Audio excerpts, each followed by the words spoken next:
शीतलहर के बावजूद उत्तर प्रदेश के यूपी बोर्ड, सीबीएसई और आईसीएसई बोर्ड के परीक्षार्थियों के लिए सबसे बड़ी चुनौती परीक्षाओं में अच्छे अंक लाना है। शिक्षक भी इसी तैयारी में जुटे हुए हैं और विद्यार्थियों के अभिभावक भी चिंतित हैं कि विद्यार्थी किस तरह से तैयारी करें कि उनके अच्छे अंक प्राप्त हों। ऐसे में महत्वपूर्ण ये है कि परीक्षार्थियों की तैयारी कैसी होनी चाहिए और उनके अभिभावकों का इसमें क्या रोल होना चाहिए।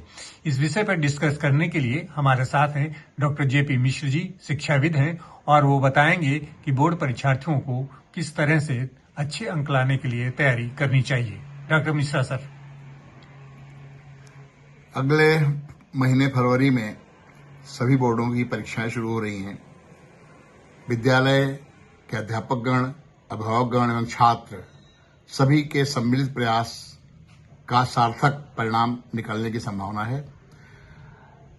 इस समय अभिभावकों को मैं ज्यादा महत्व देता हूं कि बच्चे के ऊपर कोई दबाव न डालें। बच्चे वैसे ही मानसिक तनाव में रहते हैं, क्योंकि जब अभिभावक कहने लगते हैं कि हमें 90% नंबर चाहिए, बगल वाले के 99% नंबर आए हैं, उससे ज्यादा नंबर तुम्हें लाने हैं, तो बच्चा एक तनाव में चला जाता है, बच्चा डिप्रेस हो जाता है, उसकी भूख प्यास बंद हो जाती है।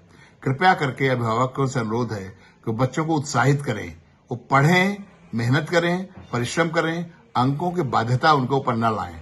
ऐसे में क्या होगा, वो छात्र बिल्कुल खुशी खुशी जैसे रोज ही काम करता है। जब प्री बोर्ड देता है, वो प्री बोर्ड में उसको कोई तनाव नहीं होता, और वही जब बोर्ड देने जाता है तो उसको तनाव हो जाता है। तो मेरा अनुरोध है अभिभावकों से, शिक्षकों से भी और प्रधानाचार्यों से भी, बच्चे के ऊपर नंबरों का बोझ कदापि न डालें, उसे पढ़ने के लिए प्रोत्साहित करें कि वो इस प्रकार तैयारी करे। अपनी कोर्स को रिवाइज हो गया होगा, सारा प्री बोर्ड्स चल रहे हैं, स्वाभाविक है, कोर्स पूरा खत्म हो चुका होगा। एक बालक दूसरे साथी को देख करके उसकी जैसी तैयारी करने की कोशिश न करे। हर बालक अपने में अलग है, वो जानता है हम कैसे तैयारी करेंगे। हमारे पास नोट्स बने होते हैं इस समय। नोट्स के की पॉइंट्स जो हैं उनको हाइलाइटर से हाईलाइट कर लिया जाए, ताकि जब आप रिवाइज करें तो बहुत आवश्यक है कि उन हाईलाइटेड पोर्शन को ज्यादा ध्यान देकर के पढ़ें, बाकी सभी का हल्का फुल्का रिवीजन कर लें। परीक्षा के समय बहुत आवश्यक है कि 10 वर्षों के अनसॉल्व्ड पेपर जो हर बोर्ड के मौजूद हैं मार्केट में, उनको ले लिया जाए और घर पर टेबल चेयर लगा करके, सामने घड़ी रख करके ऐसे आप उनकी प्रैक्टिस करें जैसे आप परीक्षा हॉल में बैठे हों। 2.5 घंटे में पूरा प्रश्न पत्र हल करते समय उसकी राइटिंग इसी प्रकार की रखें जैसे आपको बोर्ड परीक्षा में रखनी है, और फिर उस प्रश्न पत्र को जो उत्तर लिखा है आपने अपने अध्यापक के पास ले जाकर चेक कराएं, ताकि वो पॉइंट आउट कर देगा। इन बिंदुओं पर और ज्यादा ध्यान देने की आवश्यकता है। समय सीमा और राइटिंग का ध्यान रखना बहुत जरूरी है। अगर आप 2.5 घंटे में प्रश्न पत्र हल कर लेते हैं अनसॉल्व्ड का, तो वहां 3 घंटे में आराम से आपका हो जाएगा।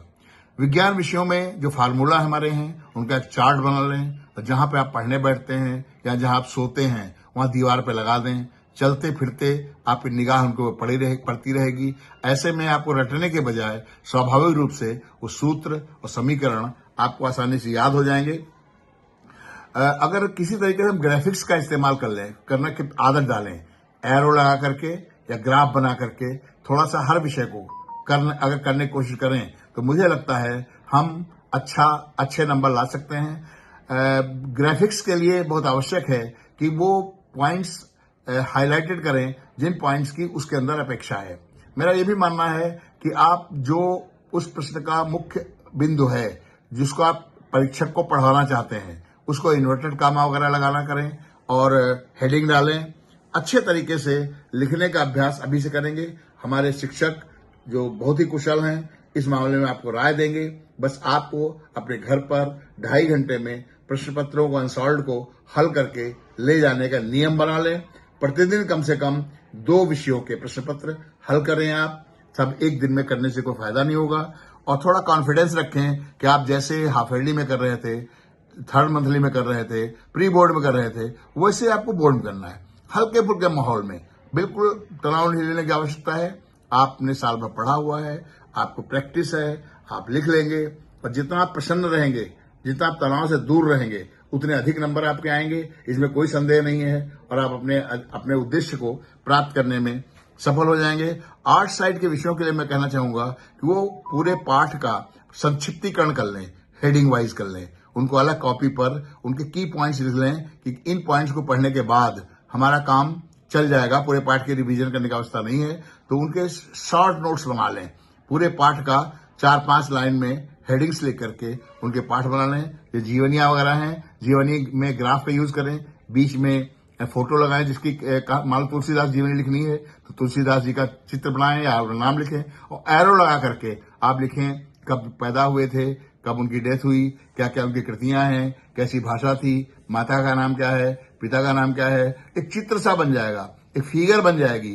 तो डिटेल में लिखने के बजाय अगर फिगर बनाते हैं तो मेरा मानना है आपको बहुत अच्छे अंक प्राप्त होंगे। धन्यवाद सर।